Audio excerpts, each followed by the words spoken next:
What's going on, child? It's your most favorite diabetic YouTuber in the whole entire world, back with another video. Now, apparently, the whole Kurt Cobain situation took a major twist. Now, of course, we've always heard about the conspiracy theories. I'm not going to say them out loud because they're all alleged, but basically, I don't know exactly what the actual, proof or anything craziness like that is, but basically it's come out that it might have been found that it wasn't, self-taken, but it was somebody else doing it, which, yeah, like I said, this conspiracy theory has been around, so I'm like, duh, especially when you listen to all the math and all that shit. Like, I don't know, I've watched a lot of videos that broke it down, and the papers and all that type of shit, of course, so I don't know how true those are, but like when you listen to that shit, it's like, come on now. That don't make no sense. Like, it does, but it doesn't. Like, you gotta think about that. And I'm not even the smartest. Like, I'm a little bit tardo. So it just, finally. But yeah, shout out Tozy. You got a video breaking this all down. And yeah, before we get any further, I was gonna say this is alleged and all love, no hate. Alright, child, no more hesitations. Let's get into the video now. 30 years ago, Kurt Cobain's passing was ruled to be self-inflicted, but now forensic experts are saying, hey, this might have all been staged. By the way. More than 3 decades after his death shocked the music world, questions are once again swirling around the final hours of crazy, Kurt low-key. Cobain. Nirvana's lead singer was found dead April 5th, 1994, inside of a greenhouse above his Seattle garage. And Seattle police, they closed the case after the King County medical examiner ruled it citing a self-inflicted gunshot wound. Shotgun wound, to be even more specific. So why am I talking about it now? Well, an unofficial private team of forensic scientists says the evidence tells a very different story. And I mean, this case has been closed for longer than I've been alive. But in April 1994, Kurt Cobain was found unresponsive in his Seattle home.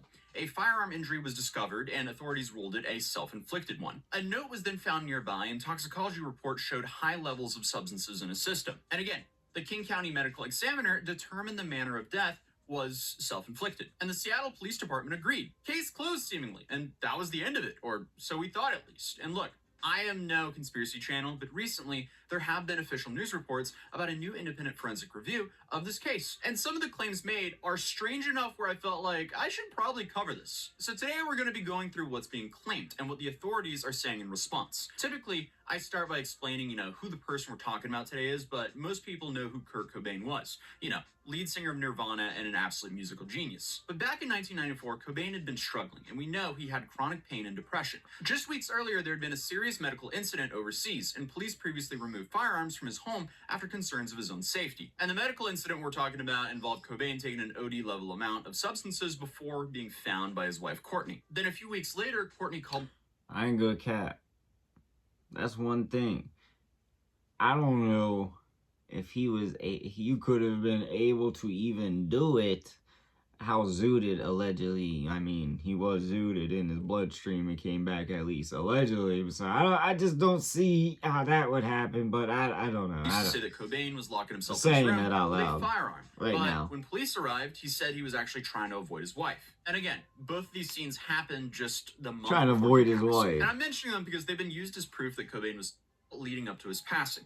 But they've also been used as proof that not everything was good in his home life. So on April 8th, an electrician installing security lighting discovered him in a room above the garage at his Lake Washington Boulevard home. At first, he thought that Cobain was asleep. Then, he realized something was seriously wrong. Authorities later determined he likely passed away around April 5th, and a handwritten note addressed to his childhood imaginary friend was discovered nearby. And officially, the case was classified as a self-inflicted passing.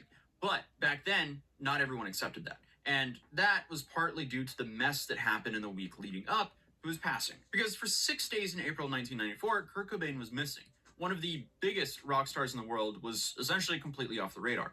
Police were looking for him, his wife was looking for him, and she even hired a private investigator. But on April 1st, he called didn't he, Los Angeles, escape a rehab, allegedly? Seattle newspaper, he said, Courtney, no matter what happens, I want you to know you made a really good record. And according to Courtney, that was the last time they ever spoke. He then flew back to Seattle, and on a flight, he happened to sit right next to the Guns N' Roses bassist Duff McKagan. McKagan then later said that he felt something was off. And quote, all of my instincts told me something was wrong.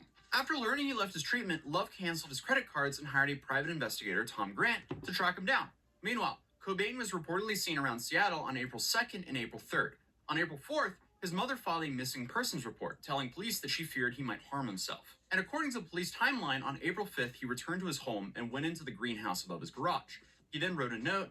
He left his wallet open, possibly for identification, and then sometime around that day, he passed away. He wouldn't be discovered for 3 more days, though. And almost immediately, questions started popping up. A local journalist then started doing public access segments, suggesting the case didn't make sense, with one of the main points being there just wasn't enough blood on the scene. A private investigator later said that he believed there were inconsistencies in the timeline and in the evidence. Documentaries were then made and books were then written, but by the late 90s, the story had turned into a full-blown cultural debate. Then you had a documentary created called Kurt and Courtney, which then explored the theory. Then in 2014, on the 20th anniversary, Seattle police reviewed the case again. They developed rolls of film that hadn't been processed back in 1994.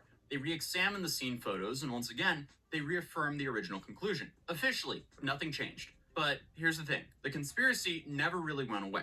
And now, in 2026, it's back. Because a new independent forensic team says they've looked at the same materials and reached a very different conclusion. And this is where it starts getting weird again. So here's what's different this time. In early 2026, multiple news outlets reported that an independent research team had taken another look at the case. And I know, I'm talking about a private forensic group, but these are peer-reviewed, published findings, meaning a whole bunch of smart people who specialize in this kind of thing looked at it and gave it 2 thumbs up. So it seems short-sighted to just dismiss this. They reviewed crime scene photos, autopsy findings, and toxicology records, and after doing that, they claim the evidence fits a staged scene. Not a self-inflicted one, a staged one. That's a massive claim. To put it lightly, Michelle Wilkins, one of the researchers, said that the forensic specialist Brian Burnett reviewed the materials for several days and concluded the death was more consistent with homicide. That is massive. So here's what they're arguing. They claim the amount of substances in his system would have left him physically incapacitated. We're talking like 20x the OD limit. So that tracks. I'm a fucking genius. Argument, someone in that condition would struggle to coordinate movement, come on let alone now, operate a firearm. Wilkins says that Cobain would have been in a near comatose state and barely able to breathe. Secondly, they point to what they describe as oxygen-related organ damage. They argue that certain signs of the autopsy are more consistent with someone who stopped breathing due to substances rather than someone who died instantly from a firearm injury. And then... oh, you hear what adds. But no, like, I know it's not like the full bulletproof thing, but like, come on now. The scene.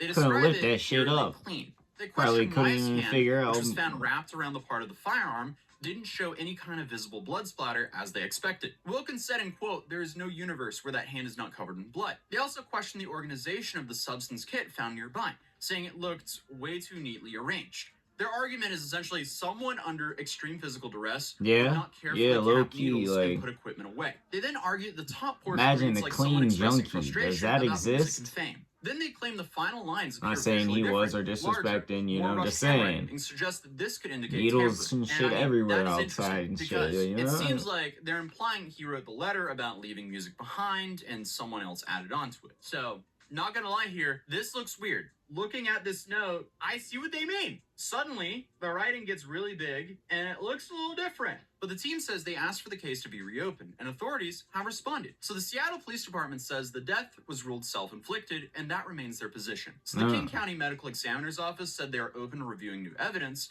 but they've seen nothing that would warrant reopening the case. So now we have 2 positions. The findings here are reanalysis of existing stuff that have been reviewed before. Sadly, without a new piece of evidence, they might not just be able to get the case reopened. Well, how are they going to find evidence the now? The Seattle Police Department has had requests for this case to be reopened since the conclusion of it 30 years ago. The conspiracy side of the story has been around for almost as long as the official ruling.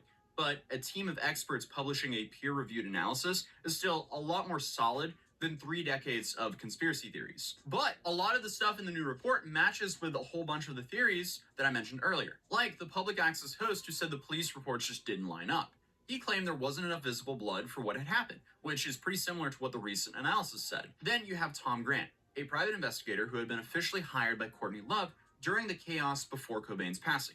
And afterward, he publicly said that he believed the crime scene was staged. And his arguments focused on a few big things that are, once again, also in the official report. He questioned whether someone with that level of substances in their system could physically coordinate pulling a trigger. And he also questioned the lack of clear fingerprints on certain items. Tom Grant was also the guy who pointed to the things like tour money and industry contracts as financial motives. Then there's the documentaries. Nick Broomfield's film, Kurt and Courtney explored the murder theory in the late 90s. That film mentions one of the most popular theories, that Courtney Love orchestrated everything. And I mean, it could make sense that people thought that she had something to do with it. Because, especially during this time, they were always in the news for their music, but also their relationship issues. Reports of frequent heated arguments surfaced, some escalating to physical altercations. On March 18th, police were called to their home in Seattle after an explosive fight. Cobain had locked himself in a room with a gun, threatening to take his own life. Officers managed to de-escalate the situation and seized several firearms from the house. Even their daughter, Frances, once said, I always knew their relationship was toxic. I don't promote having a fix-it baby, which is what I was, to fix their problems. That is so sad for a kid to say. But there are a lot of theories as to why she would.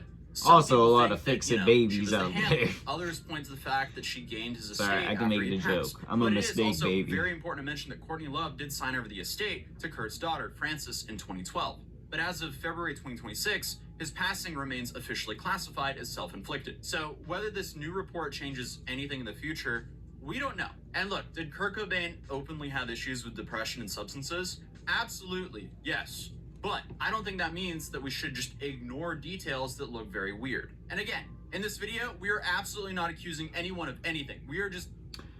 Alright, so basically they're opening up more investigations and all that type of shit, even though like the actual authorities are saying, nah, it's cut chase. But yeah, in general, I feel like there's too many like weird things, and there's been too many weird things for just generations now, or centuries, generation, I don't know, either or, for a minute now. In general, like, you gotta check that shit out. There's gotta definitely be more into it, and I don't know physically or how you would actually do that, since it is, you know, been long ass time. So like, would you even have any of that stuff laying around? Probably, but yeah, I really don't know. So that's kind of like the part where it's like, fuck. But I'm just gonna be honest with you, like the whole theory where he was so zooted up that he was like 20 times the limit. Nah, I'm gonna be honest with y'all. I've never been 20 times the limit on anything. I don't do that type of shit. I never will. But like, just seeing the people out in the world and shit, you know, it's Pennsylvania. There's, you know, we got them. Yeah. If they was on 20 the limit, we would be worried. We would have to probably make sure that they are actually, you know, kicking it. There ain't no way that they're gonna be... First of all, they're not going to be able to pick up their own body weight, well alone a, you know, a shoddy, like. And then also, they said it was too clean. I never really thought about it. Like, yeah, there probably is actually people out there that do stuff like that, who are like professional with it. You know, back in the day, I guess they used to have them little cases and shit walking around like they was diabetics and shit, but nowadays, and just in general, when have you ever or heard of seen anything, a Yankee or tweaka or anything in general, or just somebody that likes to have fun in that way, I guess, if you want to be nice about it, be clean? Like, I don't know, there is just so much weird shit, but like those two right there just got my mind more like, come on now, what the hell are you thinking? But really, that's all I gotta say. But to do what y'all think, what you want to see your boy make in the comment section down below. But like I said, that's all I got for y'all. Peace.